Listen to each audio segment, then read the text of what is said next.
The vast Pacific Ocean churned with an eerie silence on that fateful morning. Captain June Park stood on the bridge of the maritime defense vessel, his eyes fixed on the holographic display. Something was wrong.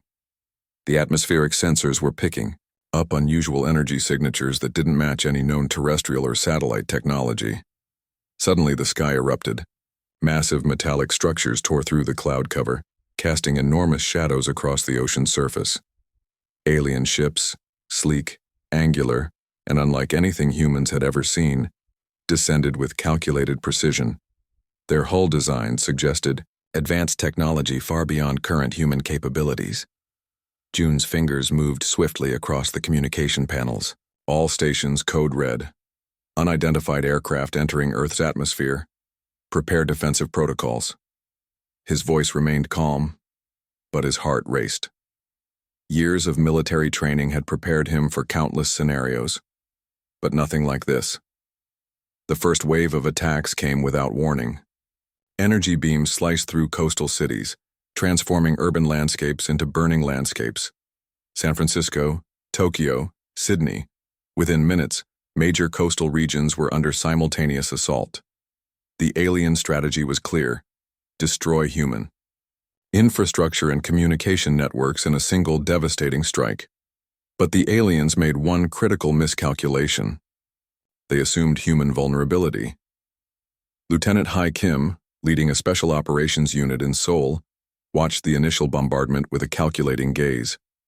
Her team had been training for unconventional warfare scenarios, and this felt like the ultimate test. Deploy electromagnetic countermeasures, she commanded her squad. Prepare mobile defense units. The alien ships moved with mechanical precision, expecting minimal resistance. Their targeting systems locked onto military installations, communication towers, and critical infrastructure. What they didn't anticipate was human adaptability. Within hours of the first attack, military units worldwide began coordinating responses. Satellite networks, though damaged, weren't completely destroyed. Communication remained possible. Underground, bunkers and backup systems, long prepared for potential global conflicts, now served a purpose beyond theoretical planning. June's vessel became a critical command center. Using advanced naval technology and emergency protocols, they began tracking alien movement patterns. Each energy burst, each ship trajectory was carefully logged and analyzed. The humans were learning, and they were learning fast. In military bases across the globe, soldiers who had trained for decades suddenly found their skills put to the ultimate test. Pilots who had simulated countless combat scenarios now faced real alien technology. Technicians worked frantically to understand and counter the advanced weaponry being used against them. The aliens seemed surprised. Their initial reconnaissance suggested humans were a primitive species, technologically limited, politically divided, and easy to conquer. But as the first day of invasion progressed, they realized their intelligence was fundamentally flawed. Human military units didn't panic. They adapted. They responded. Each destroyed communication tower was quickly replaced. Each damaged defense system was rapidly repaired. The collective human response was neither chaotic nor fragmented, but synchronized and purposeful. Wu Choi, a tactical analyst working in a hidden research facility, began dissecting the alien technology almost immediately. Their energy signatures have consistent patterns, he reported to his team. We can develop countermeasures. The invasion wasn't going as the aliens had planned. What they expected to be a swift, decisive conquest was turning into something entirely different. Humans weren't just resisting. They were actively learning, adapting, and preparing to fight back. As the first day of the alien invasion drew to a close, one thing became crystal clear. Humanity would not go quietly. The battle for Earth had just begun, and the aliens had no idea what they had truly awakened. Captain June Park looked out over the Pacific, a slight smile forming on his lips. The real war was just starting, and humans were ready. Would you like me to elaborate on any specific aspect of this first part of the narrative? The underground research facility hummed with intense energy. Wu Choi stood before a massive holographic display alien technology scattered across examination tables. Broken pieces of spacecraft components gleamed under bright laboratory lights, each fragment a potential key to understanding their advanced systems. "We need to break their technology faster than they can adapt," Wu muttered to his team of engineers and scientists. They had exactly 72 hours to develop something that could counter the alien invasion. Failure was not an option. Across the facility, teams worked in synchronized chaos. Some analyzed energy signatures, others dissected weapon systems. A young engineer named Min discovered an unusual quantum resonance in the alien communication arrays. Her hands moved quickly, translating complex alien technology into something humans could understand and eventually replicate. Outside, the world continued to burn. Cities smoldered, military bases remained under constant attack. But inside this hidden facility, hope was being engineered with every passing minute. Wu's primary focus was an electromagnetic pulse weapon. Traditional EMP technologies were primitive compared to what they needed. The alien systems were shielded, complex, seemingly impenetrable. But humans had one advantage the aliens never expected: pure, unbridled human creativity. By the second day, they developed a prototype. It wasn't perfect, but it was a start. The weapon could potentially disrupt alien communication networks and temporarily disable their advanced technology. Min's quantum resonance research provided the critical breakthrough. The first test came, unexpectedly. An alien scout ship approached a coastal defense zone, its sleek design cutting through the sky like a metallic knife. The experimental EMP device was mounted on a modified naval vessel. Captain June Park gave the order to fire. A wave of blue-white energy erupted from the ship. For a moment, nothing happened. Then, slowly, the alien craft began to lose altitude. Its advanced systems flickered and died. It was working. In research facilities worldwide, similar breakthroughs were happening. A team in Brazil developed adaptive armor that could partially reflect alien energy weapons. Another group in Russia created communication jamming technologies that could interfere with alien coordination. The aliens had expected a swift conquest. Instead, they found themselves facing an enemy that learned and adapted at an impossible speed. Human innovation was their most powerful weapon. Wu's team didn't stop with the EMP. They began developing more advanced systems, nanotechnological interfaces that could temporarily hijack alien computer systems, quantum entanglement communication, methods that couldn't be easily intercepted. Military strategists quickly integrated these new technologies. Soldiers were equipped with adaptive gear that could change properties based on environmental conditions. Vehicles received upgrades that made them more responsive and harder to track. The turning point came during a major coastal engagement. An entire alien assault group found their advanced weaponry suddenly useless. Communication systems went dark. Propulsion technologies failed. Human forces, equipped with the new technologies, struck with precision and speed. "We're not just defending," Wu told his team. "We're learning how to fight back." The aliens began to realize they had underestimated humanity. What they saw as a primitive species was proving to be an adaptive, intelligent opponent. Each technological advance was met with rapid human counter-development. By the end of the week, the research facility had transformed from a defensive unit to an offensive innovation center. They weren't just protecting Earth anymore. They were preparing to take the fight to the aliens. Min approached Wu with a new set of calculations. "I think we can do more than just disable their systems," she said, her eyes bright with determination. "We might be able to completely reverse engineer their technology." Wu looked at the alien components surrounding them. Each piece was a puzzle, and humans were exceptionally good at solving puzzles. The war was far from over, but for the first time, humanity had a real chance. The technological adaptation had begun, and the aliens had no idea what was coming next. "Would you like me to elaborate on any specific aspect of this technological adaptation narrative?" Lieutenant Hai Kim stood in the command center, her eyes focused on the complex communication network mapping the alien invasion strategies. The walls were covered with screens showing global conflict zones, alien communication, patterns, and human response coordinates. They think like machines, she told her lead psychological warfare specialist. But we think like humans. That's our advantage. The aliens had a critical weakness. They understood strategy but not emotion. Their computational approach to warfare left them vulnerable to psychological manipulation. HFY's team began developing strategies that would exploit this fundamental gap in their understanding.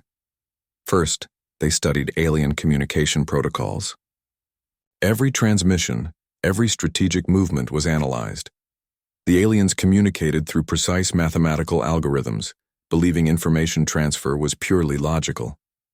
They didn't understand the human capacity for unpredictability. Human military units started sending deliberately confusing signals. Sometimes they would retreat when expected to fight. Other times, they would launch counterattacks from unexpected directions. The alien tactical computers became increasingly confused, unable to predict human behavior. In one notable instance, a small special forces unit deliberately allowed themselves to be captured by an alien patrol. They provided false information, created deliberate communication loops, and essentially infected the alien communication network with strategic misinformation. The psychological warfare went deeper. HFY's team discovered that the alien collective had no concept of individual sacrifice. When human soldiers began performing acts of extreme bravery, saving teammates, holding impossible positions, the alien tactical systems couldn't comprehend these actions. A Marine unit in the destroyed city of Seattle demonstrated this perfectly. Surrounded and outgunned, they continued fighting not for strategic advantage but for each other. They rescued wounded teammates, held defensive positions against overwhelming odds, and communicated with raw, emotional determination. These actions completely disrupted alien battle algorithms. Their systems were designed for efficient, emotionless conflict. They couldn't process human courage, human connection, human willingness to sacrifice everything for a greater purpose. Communication intercepts revealed growing confusion in alien command structures. Their tactical networks began showing signs of computational stress. Human unpredictability was something they hadn't calculated into their invasion models. HFY's most brilliant strategy involved cultural psychological warfare.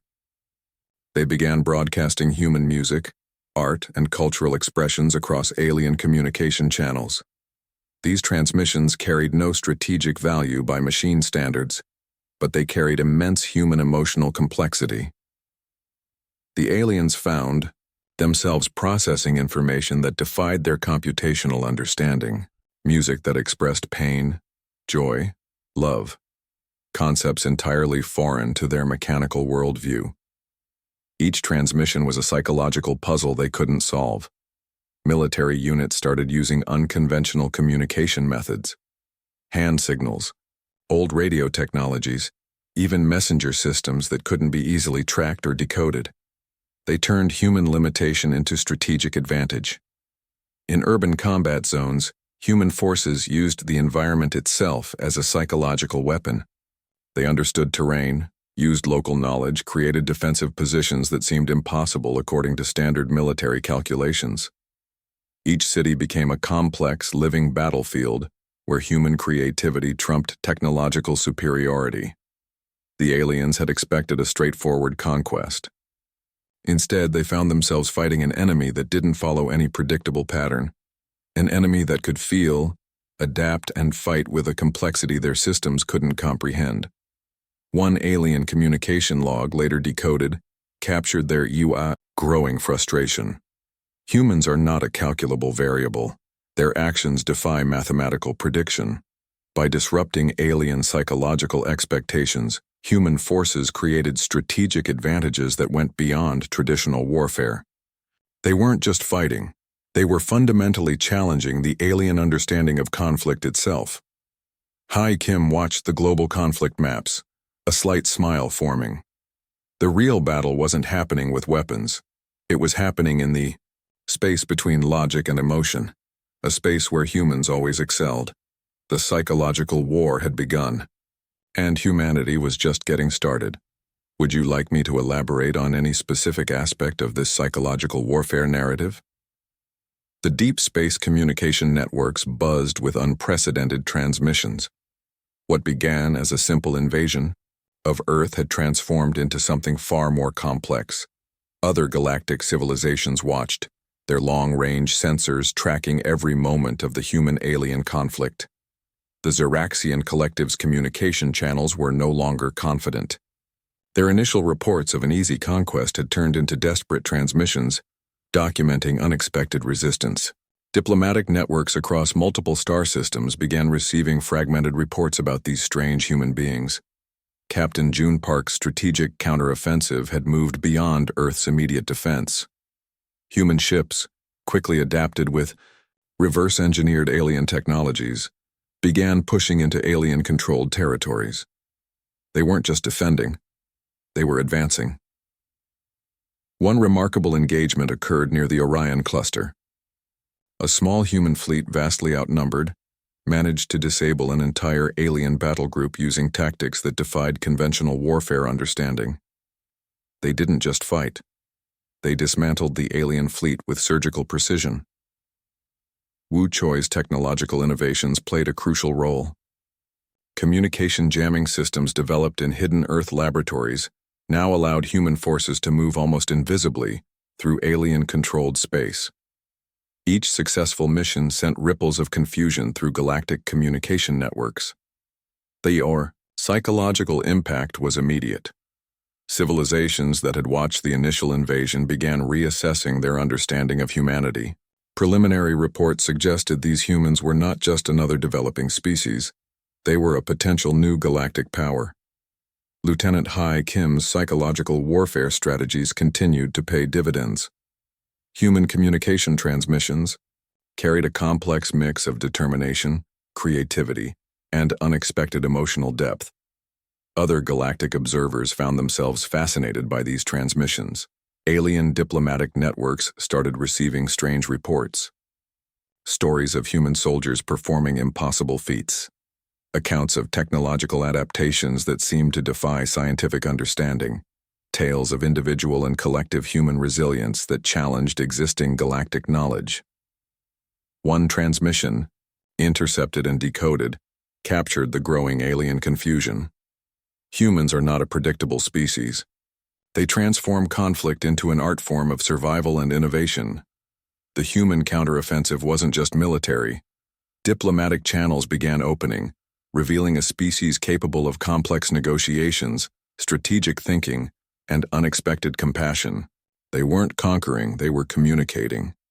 Smaller galactic civilizations, long oppressed by the Xeraxian collective, began watching with increasing interest. If these humans could challenge the most technologically advanced invasion force, perhaps they represented a new kind of galactic hope. Scientific networks started analyzing human technological developments, the speed of their adaptation, the creativity of their solutions, the way they transformed limitation into strength. These became subjects of intense study.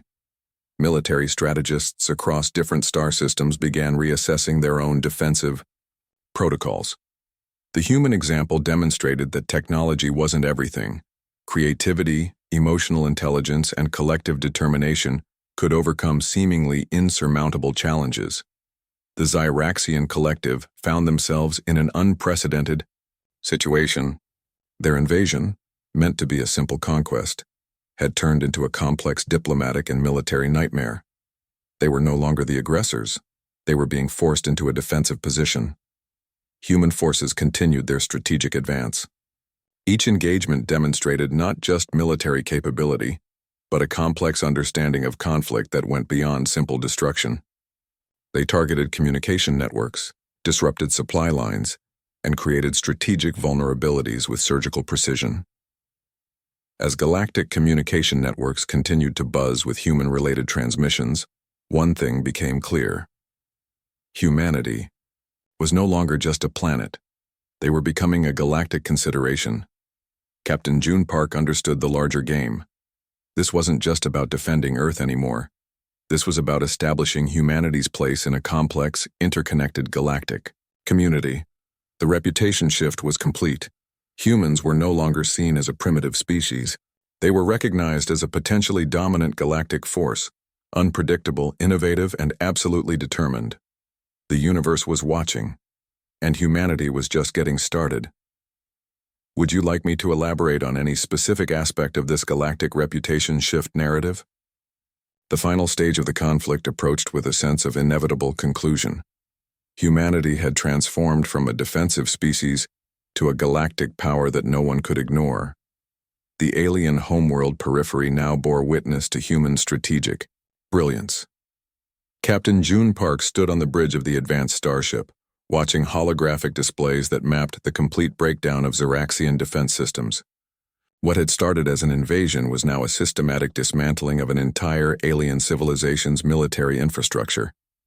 Wu Choi's technological innovations had reached their ultimate expression. Human ships moved through alien space like ghosts, their adaptive technologies rendering traditional alien weapons completely useless. Each system they approached fell not through brute force, but through calculated, precise disruption. Lieutenant Hai Kim's psychological warfare had reached its peak. Human communication signals now carried a complex message of both strength and unexpected mercy. They weren't just conquering, they were fundamentally changing the rules of galactic conflict. The Xeraxian leadership realized too late the mistake they had made. Humanity was not a species to be conquered. They were a force of nature, adaptable, resilient, and capable of transforming any challenge into an opportunity. One by one, alien communication networks went dark, not through destruction, but through calculated technological intervention. Human forces demonstrated an ability to control without total annihilation, a concept entirely foreign to the alien collective. Military engagements became almost surgical. Human special forces could infiltrate the most secure alien installations, gather critical information, and withdraw without leaving a trace. Their understanding of technology, psychology, and strategy had become something beyond traditional warfare.